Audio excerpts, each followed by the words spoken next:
Kumusta mga kaibigan? Welcome ulit sa isa na namang vlog dito sa aming bukid. Ngayon, magluluto tayo ng isang espesyal na ulam para sa aking anak na si Jacob. Tara, samahan nyo kami at namnamin ang simple at masayang buhay dito sa bukid.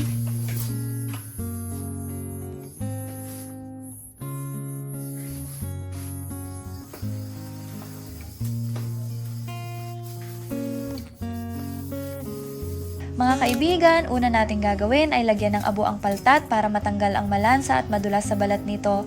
Alam nyo ba na ang ganitong simpleng teknik ay minana pa namin sa aming nanang at tatang?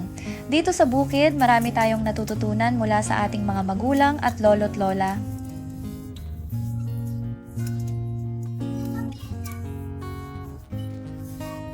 Ngayon, huhugasan natin ng mabuti ang paltat para mawala ang abo at lahat ng dumi. Kailangan malinis ito para sa ating pagluluto. Paltat ang tawag naming mga Ilocano dito, sa Tagalog naman hito. Ikaw, saan ka ba ngayon nanonood at anong tawag sa inyo ng isdang ito? Paki-comment naman mga kabagis.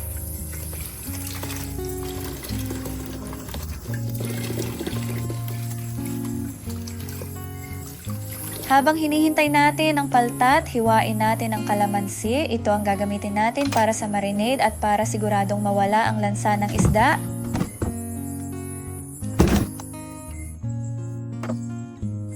Ngayon, linisin natin ang paltat gamit ang kalamansi. Pahiran natin ito ng mabuti para talagang maalis ang malansa at maabsorb din ng isda ang asim at linamnam ng kalamansi. Dito sa bukid, walang tapon, lahat ng sangkap ay may gamit at halaga. Napakaganda ng buhay dito sa bukid, hindi ba? Simpleng-simple lang, malayo sa stress at ingay, masarap pumumuhay sa bukid, basta't masipag ka lang.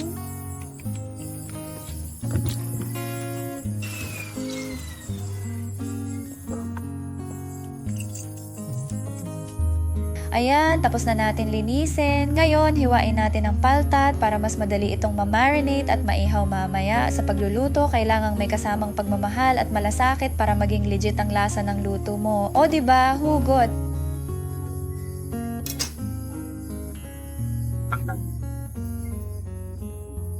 Ilalagay natin ang tanglad sa loob ng paltat para magbigay ng masarap na aroma at dagdag na lasa. Talagang malasa ito mamaya. Always talaga ginagamit itong tanglad dito sa bukid. Mainam kasi pang tanggal ng amoy o langsa ng ulam. Available lang ito sa paligid namin, hindi mo na kailangang bilhin.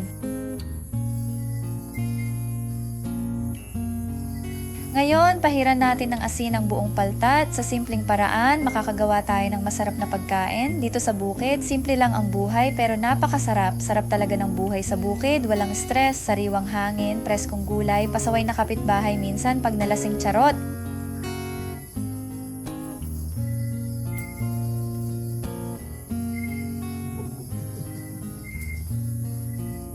Ilalagay na natin ang paltat sa plato at hayaan itong mag-marinate ng kaunti. Habang hinihintay, pwede na tayong maghanda ng marinade sauce.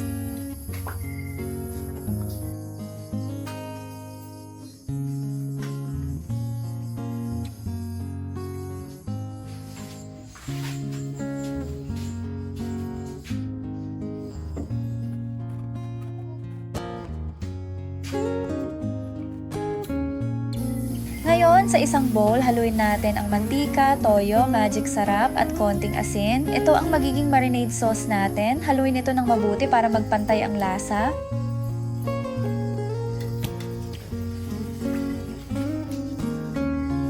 Pahiran natin ang paltat ng marinade na ginawa natin. Siguraduhin bawat parte ay malagyan ng sauce para talagang mag-absorb ang lasa. Hayaan natin ito ng ilang minuto para mas maging malasa. Sa bukid, natutunan natin ang halaga ng bawat proseso, walang pagmamadali, lahat ay nasa tamang oras. Nakikita nyo, bawat pahid, mas sumasarap ang ating paltat, simpleng buhay, pero bawat araw puno ng saya at lasa. Habang naghihintay, maghiwa tayo ng kamatis, kalamansi at sibuyas. Ito ang magiging sausawan natin mamaya. Lagyan din natin ng konting toyo para talagang masarap. Dito sa bukid, ang bawat sangkap ay sariwa, diretso mula sa ating hardin.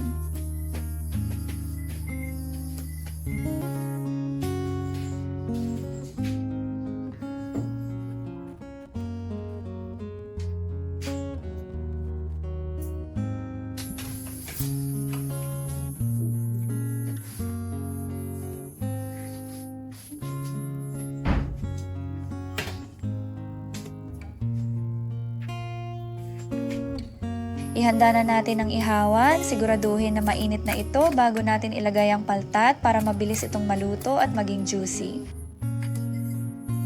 Ngayon, ilagay na natin ang paltat sa ihawan. Habang iniihaw, pahiran ulit natin ng marinade para hindi matuyo at maging juicy at flavorful. Ganito ang sikreto sa masarap na inihaw na paltat. Ang aroma na nagmumula sa ihawan ay talagang nakakagutom. Dito sa bukid, ang bawat hapunan ay espesyal.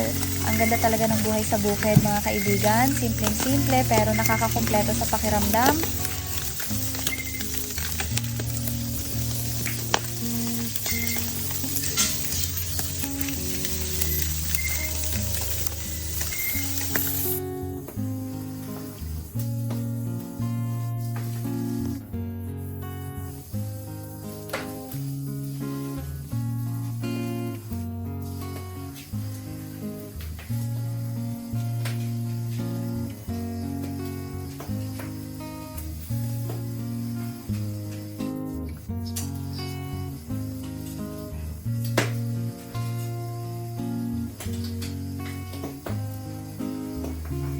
Pahiran natin ulit ng ilang beses ang paltat habang iniihaw. Siguraduhin na evenly distributed ang marinade para bawat kagat ay malasa. Patuloy lang sa pag-wipe hanggang maluto ng husto ang isda. Ang sarap magluto dito, presko ang hangin, wala kang ibang iniisip kundi ang sarap ng pagkain at saya ng pamilya.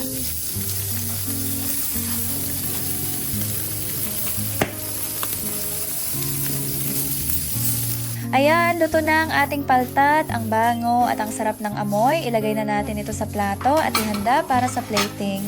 Ayusin natin ang pagkaka-plating ng paltat. Lagyan natin ng mga dekorasyon tulad ng tanglad at hiwang kalamansi para mas kaakit-akit. Presentasyon pa lang, panalo na. Dito sa bukid, kahit simpleng pagkain, ginagawang espesyal. Napaka-rewarding ng ganitong simpleng buhay, mga kaibigan.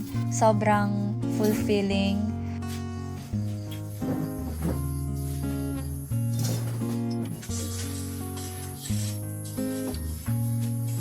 Tingnan nyo naman si Jacob, busog na busog sa sarap ng sinugbang paltat. Pinipikit pa ang mata dahil sa sobrang sarap. Mga kaibigan, ganito kasarap at kasaya ang buhay sa bukid. Simpleng pagkain pero talagang malasa at espesyal. Sa bawat kagat, ramdam ang presko at natural na lasa ng bukid. Talagang iba ang saya ng buhay dito, nakakagaan ng pakiramdam at napakakomportable.